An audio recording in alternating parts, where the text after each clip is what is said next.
Bonjour à tous, aujourd'hui nous allons parler clause bénéficiaire. Donc nous accueillons de nouveau Julien pour nous parler des spécificités de l'assurance vie. Nous allons donc parler de quand cette clause bénéficiaire doit être rédigée, à qui vous pouvez léguer les fonds et aussi comment le faire pour que ce soit bien fait.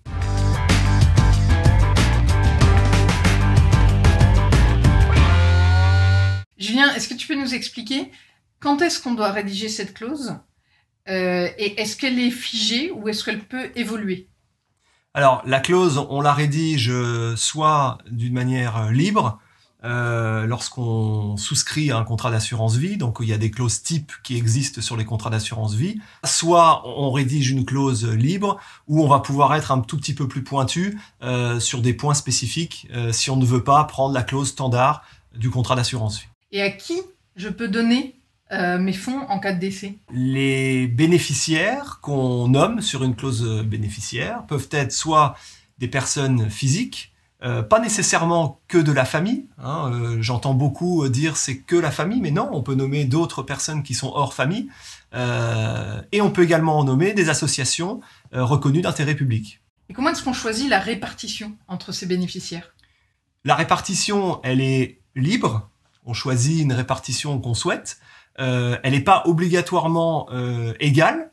On peut favoriser quelqu'un, donc un bénéficiaire, on peut favoriser un bénéficiaire par rapport à un ou des autres bénéficiaires.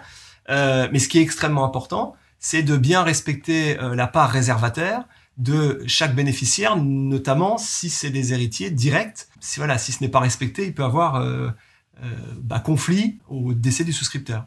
Et qu'est-ce qui se passe si on n'a pas respecté cette part réservataire? Alors, si le ou les bénéficiaires spoilés souhaitent aller en justice, il y a un juge qui sera nommé et le juge pourra demander la réintégration de l'assurance vie dans la succession. Et là, les bénéficiaires qui auront reçu des sommes, on va dire d'une manière exagérée, devront restituer la part à celui qui a été lésé. D'accord, donc on a vu à qui on pouvait léguer, mais très concrètement, comment on le fait? Comment on rédige ça? Alors, la clause bénéficiaire, on peut soit utiliser les clauses standards qui sont des fois très bien pré-remplies dans les bulletins d'adhésion et donc au sein des compagnies, soit on peut rédiger des clauses libres, où là, on va pouvoir affiner un petit peu plus le grain, on va plus être un peu dans la dentelle. Ou alors, on peut très bien mettre sur le bulletin d'adhésion clause bénéficiaire déposée via un testament chez mon notaire, avec les coordonnées de son notaire. Et à ce moment-là, au moment du décès du souscripteur, le notaire pourra ressortir la clause. Sachant quand même une chose importante, Daphné, c'est que à la base, on l'avait déjà dit dans des vidéos précédentes, mais un contrat d'assurance vie n'est pas intégré dans la dévolution successorale. C'est hors succession. Mais c'est pas parce qu'on met la clause chez le notaire qu'elle va entrer dans la succession. Pas nécessairement, voilà. Mais on peut très bien rédiger une clause sur mesure avec son expert financier, sans nécessairement qu'elle soit réintégrée chez le notaire via un testament, etc. Voilà. Mais c'est faisable.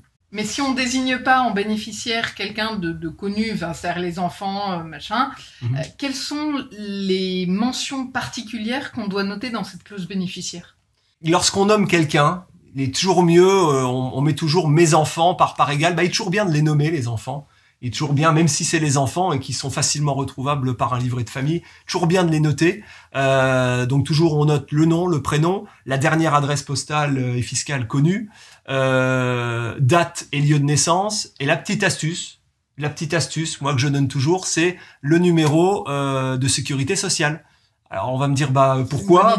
Oui, parce que le numéro de sécurité sociale, c'est le seul numéro qui finalement, pendant toute la vie, ne change jamais. On peut changer bon nombre de fois d'adresse, aller aux quatre coins de la France, mais son numéro de sécurité sociale sera toujours le même. Et c'est vrai que du coup, avec le numéro de sécurité sociale, ils peuvent retrouver facilement l'adresse. C'est un petit peu plus facile à retrouver, effectivement, s'il y a des enfants ou des héritiers qui sont éclatés un petit peu partout, on peut les retrouver beaucoup plus facilement. Et concernant la rédaction de cette clause bénéficiaire, quand on l'a fait, entre guillemets, sur mesure avec un conseiller gestionnaire de patrimoine, Quelle est la petite astuce que tu peux donner aux personnes qui nous regardent? Alors, je vais en donner une principale. Après, c'est vrai, quand on rentre dans des rédactions de clauses bénéficiaires, parfois elles peuvent être très longues, très complexes, mais je vais vous donner une astuce que vous pouvez reprendre, vous, et du coup vérifier dès maintenant sur vos contrats si elle est bien appliquée. Souvent, on voit, alors je vais prendre un schéma classique, hein, deux personnes mariées avec des enfants, vraiment la chose classique sans rentrer dans le détail. La clause que je vois le plus souvent, mon conjoint, à défaut mes enfants, part égale entre eux, et puis à défaut mes héritiers. Il serait quand même judicieux, une petite astuce, encore une fois, c'est de rajouter le terme de prédécès ou de renonciation. C'est-à-dire mon conjoint, à défaut mes enfants nés ou à naître, vivants ou représentés, ça c'est important, par suite de prédécès ou de renonciation. Le prédécès, quand on parle de prédécès, c'est le bénéficiaire qui décède avant le souscripteur.